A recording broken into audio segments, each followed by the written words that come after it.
Joining me now is Aton Edwards. He is apparently known as America's Master of Disaster, which is a super fun nickname. He's also the co-founder of International Preparedness Network, which makes sense because right now it is National Preparedness Month. Are you prepared? I'm not sure I am. So let's bring Aton in. How are you, brother? How are you doing, brother? How's everything going? Long time no see, man. I did my first hit up at the other place with you back in 2010. Wow, the world. Yeah. It's a small world, comes right back around. World. Good to see you again. That's right. Thanks, sir. Thanks for having me. Let's do it, Aton. What do people need to be prepared for, and how should they prepare?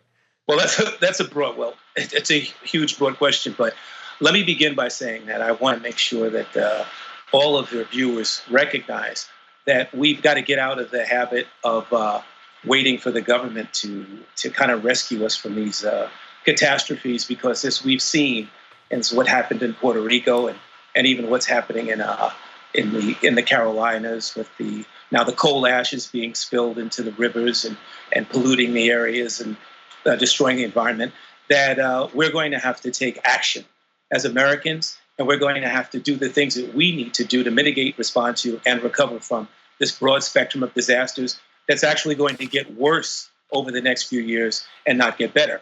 And especially like what we saw in Puerto Rico, which was a travesty. And of course, what President Trump said, I think the 16 people that he said that died, when it was in excess of 3,000.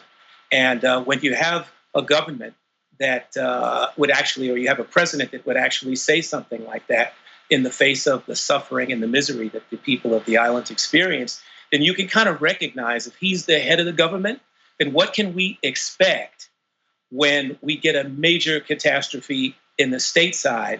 Somewhat like, for instance, this is the 100-year anniversary of the pandemic, the Spanish flu pandemic that swept across the world, killing 675,000 Americans and over 100 million people worldwide. What do we do when we get a disaster of that magnitude and we have a president who is either in denial or refuses to actually accept the reality of the power of these disasters and the destructive potential? So we cannot afford to wait for the government to come in anymore. We can't do that. Like, we've got the Cajun Navy that went down into the Carolinas, was plucking people out of the house. That was self-organized. Those were individuals that decided they wanted to make a difference, first in New Orleans. Now they're doing it all over the country. They've opened up grocery stores down there. They're doing what they had to do. And that's what I want to impress upon the viewers at the Young Turks. I want to impress upon everyone who watches this piece. We've got to get ready, because we have major, major catastrophes coming our way. And we've got to recognize this, and we've got to do whatever is necessary for us to get prepared now and not wait until tomorrow. So let's talk about the hurricanes. Right. We believe that climate change is already here. It's not a thing that's going to happen in the future. And you can see it with your own eyes, right? Mm-hmm. The storms are getting bigger, they're getting more severe, they're getting more frequent, exactly as predicted by the scientists, no matter how much our politicians deny it and get paid to deny it. But if you're in the Carolinas, or you're in Puerto Rico, or anywhere really, because you don't know where the next one's gonna hit, Miami, et cetera. That's right. What can you do if you're not sure the government's gonna come to help you?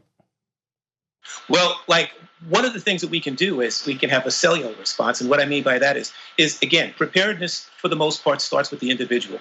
You are your first responder. And so by that, I mean that we've got to educate and inform the population, and down in Puerto Rico and across the nation, how they can do the things that are necessary to respond to these emergencies and, respond and recover from them after they happen. I'm going to give you an example.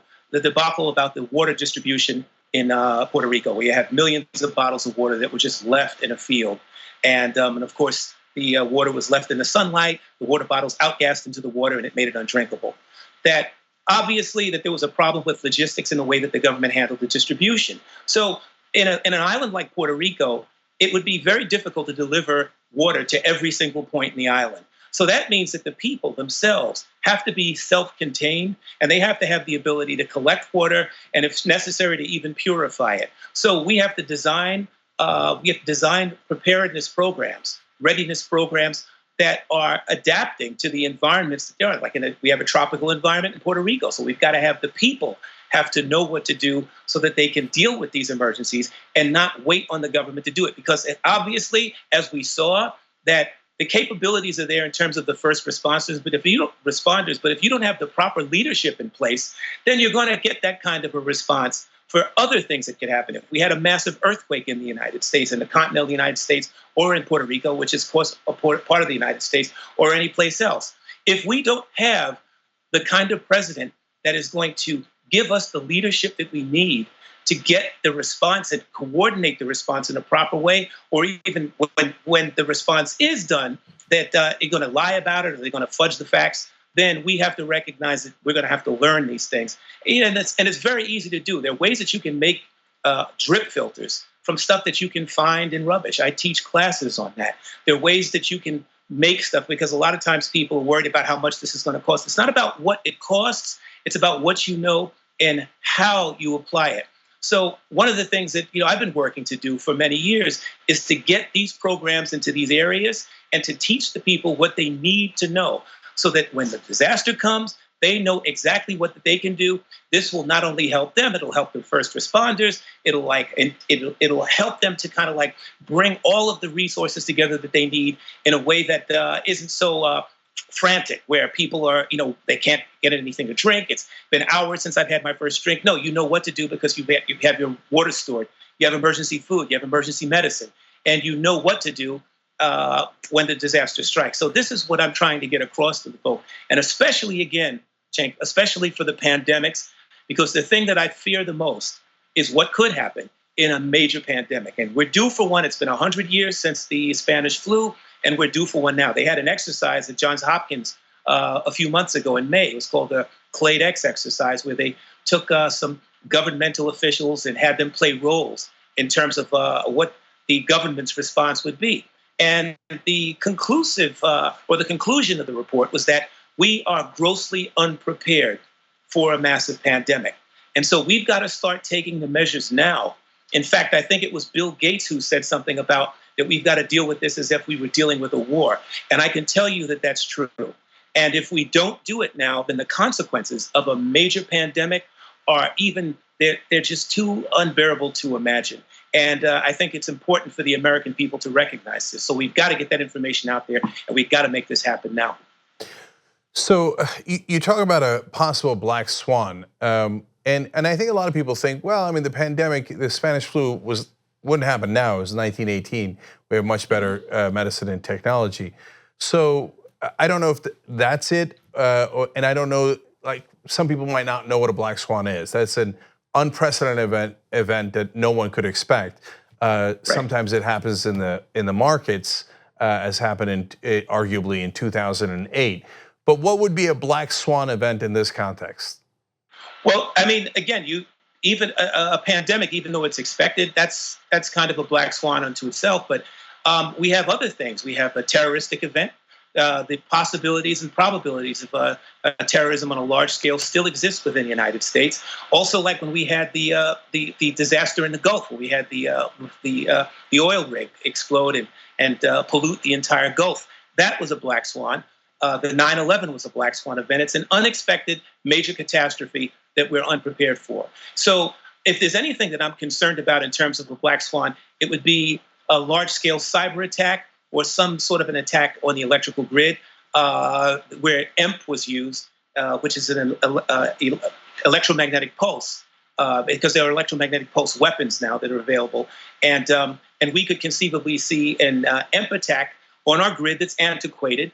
We speak about this $20 billion wall, but we've got this antiquated electrical grid, and depending on a nation state that would want to do something like that we could see a catastrophe unlike anything that we've ever seen before.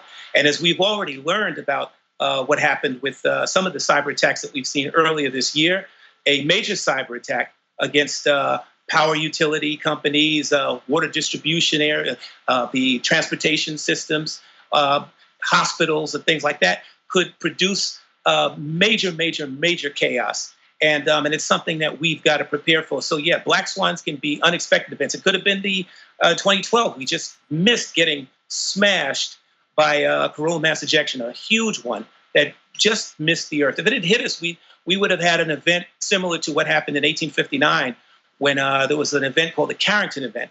An astronomer, Richard Carrington, he saw a solar flare, and it was so powerful, it was so much energy directed towards the Earth that we saw telegraph machines set on fire and ignite. And now, if we had something like that, if we had a similar event like a Carrington event size CME, we'd see the loss of all of our major communication satellites. We'd see the grid being fried. We'd see transformers that cannot be repaired. They can't be fixed. They have to be replaced in some of our major cities. We'd have hundreds of millions of people who wouldn't have power for major extended periods of time. So all of these different things we've got to prepare for. And these are some of the black swan events that I think, in fact, I'm pretty sure we're going to see one within the next 5 to 10 years. Yeah, so one of the things I talk about on the show all the time is it's the hardest thing in the world is to escape your own perspective. And in our perspective and in our lifetimes, there has not been a disaster of that magnitude. But it doesn't mean it can't happen. It might mean we're due. I don't know. But you know what though, Cenk? Do you know what though? But here's the thing. It hasn't happened in that way because we didn't have this matrix of technology surrounding us in the same way like 50 years ago and even 40 years ago. We have a far more sophisticated system around us, and we haven't built the proper mechanisms to defend ourselves from the failures of these systems. So this is one of the problems. The more complex our system becomes, the more safeguards that you have to build into it. And when you haven't built those safeguards into it, then you're basically leaving the populace open to a massive catastrophe. And even what you said about the pandemics, no, pandemics come once every 100 years, and we're due for one. And I can tell you that a lot of the experts, a lot of the top virologists, I had this discussion years ago with the late Nobel laureate, his name is Josh Lederberg, and we spoke about this and how bad this can actually get. So we're going to see far more than when we get another Spanish flu. It's going to be more than 100 million around the world die. It could be 400 million like the Clade X folks are talking about, and even higher numbers than that. So it doesn't seem like it's possible. It's like you said, it comes from the perspectives that we have over the arc of our own lives. But in actuality, we're living in different times, and we have to prepare for these different times. We have to recognize that these risks exist. They're real. We don't have the leadership in Washington that we need. We have the people, the professionals are there. They know what to do. But without that proper leadership and with an unprepared populace where the people do not know what they need to do, then we have a recipe for a catastrophe. And it's time that we get serious about dealing with these situations and not just waiting for them to happen. All right, the websites are appropriately enough, readyforanything.org, but also if you want to help in Puerto Rico, 100roofs.org. For the Carolinas, it's ncdiaperbank.org and CajunNavyRelief.com that Aton mentioned earlier. Thank you so much for coming on the show. Really appreciate it. Thanks, Cenk. Thanks for having me.